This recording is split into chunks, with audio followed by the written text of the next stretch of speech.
আসসালামু আলাইকুম। পৃথিবীতে শ্রেষ্ঠ মুমিন কে জানেন? ইবনে উমর রাদিয়াল্লাহু তাআলা আনহু হতে বর্ণিত, একবার এক সাহাবী রাসূলুল্লাহ সাল্লাল্লাহু আলাইহি সাল্লামকে জিজ্ঞেস করলেন, হে আল্লাহর রাসূল, পৃথিবীতে শ্রেষ্ঠ মুমিন কে? আল্লাহর রাসূল বললেন, যার চরিত্র সবচেয়ে বেশি সুন্দর। তিনি আবারও জিজ্ঞেস করলেন, হে আল্লাহর রাসূল, সবচেয়ে বুদ্ধিমান মুমিন কে? আল্লাহর রাসূল বললেন, যারা মৃত্যুকে সবচেয়ে বেশি স্মরণ করে এবং মৃত্যুর পরবর্তী জীবনের জন্য সবচেয়ে ভালো প্রস্তুতি গ্রহণ করে, তারাই বুদ্ধিমান। ইবনে মাজাহ 4259।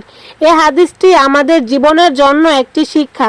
কারণ আমরা দুনিয়াতে যতই অর্থ সম্পদ এবং প্রাচুর্যের অধিকারী হই না কেন, পরকাল আখিরাতে যদি আমাদের আমলনামায় পর্যাপ্ত পরিমাণে নেক কর্ম এবং সওয়াব না থাকে, তাহলে আমাদের জীবনের জন্য ইহকাল এবং পরকাল দুটি বৃথা। ভিডিওটি ভালো লাগলে লাইক, কমেন্ট এবং শেয়ার করুন।